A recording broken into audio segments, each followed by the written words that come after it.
जो बात मैंने थंबनेल में लिखा है ना, ये 16 आने सच है। रिजल्ट का जो है वो कालाबाजारी हो रहा है और बहुत ही बड़े लेवल पे हो रहा है। पहले भी होता आया था, बस ये बात अब है कि अब बिहार दरोगा और तमाम तरह के ये जितने भी एग्जाम होते हैं, इन एग्जाम में जो कालाबाजारी होती थी, अब शिक्षकों के माध्यम से जो है वो सामने आ रही है।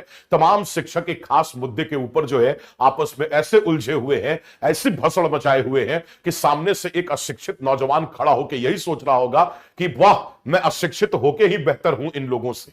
ऐसा प्रतीत हो रहा है। देखिए, इसमें कुछ ऐसे बड़े बड़े नाम जुड़े हुए हैं जिनको पहचान की जरूरत नहीं है और ना ही मेरे द्वारा इस बात की एक्सप्लेनेशन की जरूरत है कि ये लोग कौन है। जाहिर सी बात है कि शिक्षा के बाजार में इनका इतना बड़ा बोलबाला है, छात्रों के दिल में इतनी बड़ी पैठ और बैठ है इनकी कि भाई इनके बारे में ज्यादा बोले भी तो क्या बोले। अब देखिए, एक है रहमान सर के बारे में अगर आप बात करें तो 1994 से ये पढ़ा रहे और इतने सालों में इन्होंने न जाने कितने दरोगा बनाए होंगे, कितने रिजल्ट इन्होंने दिए होंगे, है ना। दूसरे हमारे कौन है जी, ज्ञान बिंदु के हैं रोशन आनंद सर। इनके बारे में एक बात बहुत पॉपुलर है कि एक प्रतिष्ठित नाम से जुड़ने के लिए जो है वो देश के कोने कोने से बच्चे आते तो हैं पटना में, लेकिन कुछ ही महीने के बाद, 2 महीने 3 महीने के बाद जो है वो लोग उस प्रतिष्ठित नाम को छोड़ के जो है इनके पास चले जाते हैं, क्योंकि ये कहलाते हैं प्रैक्टिस किंग। खास करके बिहार पुलिस, बिहार दरोगा के लिए प्रैक्टिस किंग कहलाते हैं।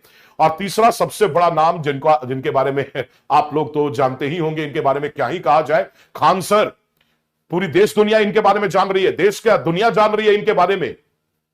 बिहार से इतने बड़े सेलिब्रिटी आज के समय के, जिन्होंने बिहार को एक पहचान दी है, फिर से शिक्षा के क्षेत्र में क्रांति पैदा की है। यह बात बहुत हद तक सही भी है और शायद इनकी पैठ जो है वो छात्रों के दिलों में बहुत गहरी है। यह बात सही है। तीनों अपने अपने क्षेत्र के उस्ताद हैं, शिक्षाविद हैं और तीनों काफी जाने माने फैकल्टीज है और काफी अच्छे अच्छे शिक्षक है तीनों। कोई समस्या नहीं थी, सब कुछ अच्छा चल रहा था, सभी अपना अपना काम कर रहे थे, अच्छे पैसे भी कमा रहे थे, अच्छा नाम भी कमा रहे थे, सब कुछ तो अच्छा चल रहा था। छात्र इनसे प्रेम करते थे, इनकी एक आवाज पे आंसू बहाने तक के लिए तैयार थे। फिर ऐसा क्या हुआ जो आपस में ही भसड़ मचा दिए ये तीनों के तीनों शिक्षक। और इस हद तक अब्यूजिव वर्ड का, यानी गाली सूचक शब्दों का इस्तेमाल होना शुरू हुआ। कोई किसी को कुत्ता कह रहा है, कोई किसी को क्या कह रहा है, छी छी छी छी छी छी, ऐसे शब्द, ऐसी बातें कि सुनेंगे तो रोंगटे खड़े हो जाएंगे आपके। अब देखिए भैया, मुद्दा क्या है। मुद्दा ये था, मुद्दा बहुत सिंपल था, इतना बड़ा भाई मैटर नहीं था जितना अब बन गया है ये। 1275 दरोगा की वैकेंसी थी बिहार दरोगा की, ठीक है। सारे के सारे छात्र इसमें भसड़ मचा दिए थे। अब क्या है, जब इसका रिजल्ट आया तो जितने भी ABC कोचिंग वाले हैं, सब लोगों ने 200, 300, 400 रिजल्ट का दावा ठोक दिया। कुल मिला के ये संख्या जो है वो 10,000 के ऊपर चली गई। सारे कोचिंग वालों को जोड़ के ये संख्या 10,000 के ऊपर चली गई। तब जाके छात्र जो है वो हंसी मजाक में ये कहना शुरू कर दिए कि बताइए, 1275 आपका जो है वो रिजल्ट था और 10,000 से ज्यादा कोचिंग वाले ही अलग से रिजल्ट निकाल दिए। लगता है कोचिंग वालों के लिए अलग से ज्वाइनिंग हो रही है ना। तो ये खुलासा हो गया कि कोचिंग वाले जो है वो कोई ना कोई तो इसमें भसड़ मचा के रखे हैं, कोई ना कोई तो काला बाजारी कर रहे हैं। ये चीज नीट वगैरह के एग्जाम में, IIT में या UPSC में, BPSC वगैरह की परीक्षाओं में ये सब पहले से चलता था। तमाम कोचिंग वाले उठते थे, दिल्ली में तो एक्शन भी हो गया था कोचिंग वालों पे, तो उठते थे और कहते थे हमारे यहां से इतने रिजल्ट हो गए, इतने रिजल्ट हो गए। और सबको जोड़ दे तो पता चलता था कि जितना रिजल्ट आया है उससे कई गुना ज्यादा हो गया। तो ये तो पता चल गया कि कोचिंग वाले जो हैं वो कुछ ठग ठठेरे हैं और ये लोग जो है वो पूरा जनता को, युवाओं को बेवकूफ बनाने का अलग अलग हथियार जो है वो इस्तेमाल करते हैं। ये बात तो प्रूव हो गई थी, छात्रों को समझ में आ गई थी। अब जैसे ही ये बात हवा में फैली तो तमाम शिक्षक एक दूसरे के ऊपर आरोप लगाने लगे। क्या आरोप लगाने लगे? ये लोग कहने लगे कि भैया ऐसा है कि मेरा स्टूडेंट का रिजल्ट जो है वो खरीद लिया दूसरा कोचिंग वाला। बस ये कहना था और इसके कहने के बाद जो है जो भसड़ मची, जो एक दूसरे पे दोषारोपण शुरू हुआ। और इसकी शुरुआत होती है किनसे? इसकी शुरुआत होती है इनसे। इन्होंने कहा कि जिस बच्चे को का रिजल्ट आएगा मैं उनको थार दूंगा और मैं उनको बुलेट दूंगा। अब जाहिर सी बात है कि इनकी ये बात जो है वो आदित्य रंजन जो कि मैथ के फैकल्टी है, एसएससी के काफी पॉपुलर है, तो उन्हीं से ये इंस्पायर्ड होंगे और उन्होंने, क्योंकि वो भी थार और बुलेट देने का वादा किए थे, थार देने का वादा किए थे। इन्होंने सोचा कि भाई हम बिहारी 100 पे भारी, तो क्यों ना थार के अलावा एक बुलेट भी दे दिया जाए। तो इन्होंने अनाउंस कर दिया कि मैं 20 लोगों को, 20 छात्रों को जो रिजल्ट लेके आएंगे उनको मैं थार और बुलेट दोनों दूंगा। ठीक है, बस ये दावा हुआ और कई छात्र जो दूसरे कोचिंग में अपना अभी तक रिजल्ट शो कर रहे थे, उनमें से कुछ छात्र इनके पास आ गए और कहे कि मेरा रिजल्ट तो आप ही के यहां से हुआ है गुरुजी। बस यहां से खेल बिगड़ना शुरू हो गया। हो सकता है यहां के वो छात्र भी होंगे, इसमें कोई बड़ी बात नहीं है ना, और वो दूसरे संस्था के भी छात्र होंगे। हो सकता है कि वो रहमान सर के यहां भी पढ़ते होंगे, खान सर के यहां भी पढ़ते होंगे, वो रोशन जी के यहां भी पढ़ते होंगे, तीनों के यहां पढ़ते होंगे वो, ये भी हो सकता है ना। किसी के यहां टेस्ट सीरीज कर रहे होंगे, किसी के यहां जीएस की क्लास कर रहे होंगे, किन्हीं के यहां साइंस की क्लास कर रहे होंगे, तो ऐसा तो होता है। लेकिन अब इस पे जो है वो रिजल्ट को खरीदने फरोदने का जो है वो आरोप लगना शुरू हो गया। पहले आरोप लगा इनके ऊपर कि थार और बुलेट देके रिजल्ट खरीद रहे हैं। उसके बाद जो है वो इन्होंने उल्टा स्टेटमेंट देना शुरू किया। इन्होंने, देखिए आजकल डिप्लोमेटिक बातें बहुत होती हैं, है ना। देखिए मैं इनके बारे में, ऐसे बोलेंगे लोग, मैं इनके बारे में क्या ही बयान दूं, क्या ही बातें मैं इनके बारे में कहूं, ठीक है।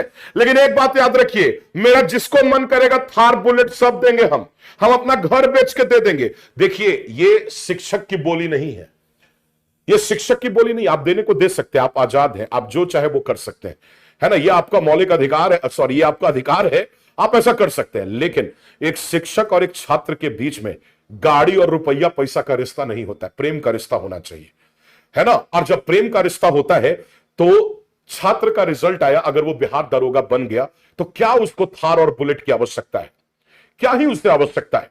आप जब अपना प्रेम और स्नेह उसे दिखा देंगे ना, अगर आप अपने हाथों से एक लड्डू बस उसे खिला देंगे तो इतना उस छात्र के लिए काफी हो जाएगा। उसे थार और बुलेट दे के रिश्तों को पैसे और गाड़ी में तौलने की जरूरत ही क्या है। यहां पे थोड़ा सा मुझे यह लगता है कि एक छात्र और एक शिक्षक के बीच में एक तो थोड़ा तो ऐसा डिस्टेंस मेंटेन करना चाहिए, एक लिमिट मेंटेन करना चाहिए। परंतु यह बात भी सही है, रिजल्ट तो सबके यहां से हुए हैं भैया। अब इसी बात में जो है वो इन्होंने ये भी कह दिया कि हाथी चले 1000 कुत्ते भूखे 1000। अब इस बात पे जो है वो भड़क गए हमारे रहमान सर। इन्होंने कहा कि मैं तो भैया ये सोचो कि हाथी मैं हूं, तुम क्या हो समझ लो ये, और उसके बाद अगर तुम मुझे कुत्ते ही समझ रहे हो तो मैं डोबरमैन हूं। तो ये भी बोलने में कम नहीं है भाई, उस्ताद है, मानना पड़ेगा। अनुभव तो लाइफ का और टीचिंग का इतना है कि क्या ही कहा जाए। अब ये भी शुरू हो गए, ये भी शुरू हो गए। अब उस बीच में एंट्री होती है किनकी, आप लोग जानते होंगे, खान सर की एंट्री होती है। अब ये भी कहा चूकने वाले थे। देखिए खान सर की बात करें, अब खान सर तो विरले हो गए भैया। इन्होंने खान ग्लोबल नाम से जो है एक संस्था भी शुरू की, 3 पार्टनर है इसमें, ठीक है। 2 तो अपने भाई है और एक और कोई है जो कि किसी इस्लामिक कंट्री से बिलोंग करते हैं। बाहर की फंडिंग है, विदेशी फंडिंग है, मुझे ऐसा लगता है शायद, ठीक है। और करोड़ों की फंडिंग है, करोड़ों करोड़ों की फंडिंग है। कौन लगा रहा है पैसा उस सिस्टम में, खैर जो भी बात हो, ये कोई बड़ी बात नहीं है, ऐसा होता है। अब क्या है कि ये भी शुरू कर दिए भाई, इन्होंने भी बोलना शुरू कर दिया। इसी बीच में ये भी कूद पड़े, इन्होंने भी कई आरोप लगा दिए लगातार, और ये भसड़ जो है वो और लंबी जो है वो चली गई।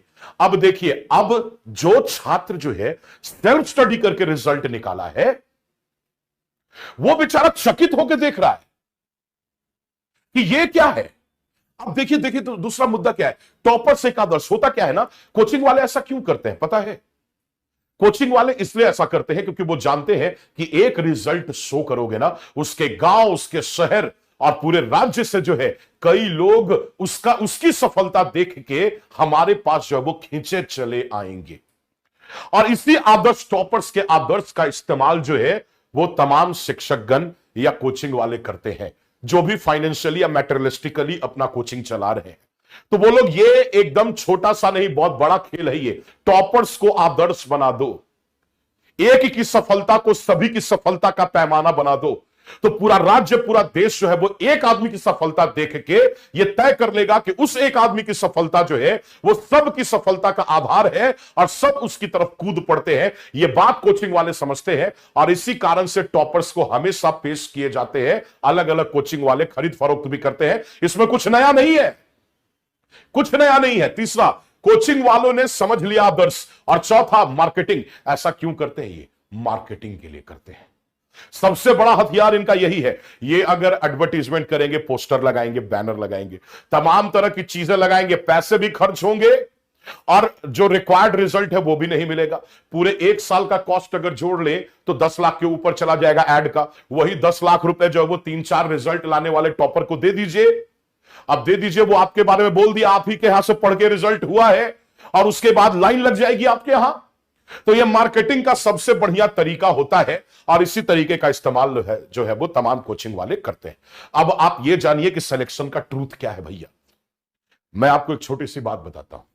रोसड़ा एक जगह है, वहां पे एक छोटी सी संस्था चलती है, एक क्लब टाइप का। उसमें बच्चे आते हैं और एक गांव का शिक्षक है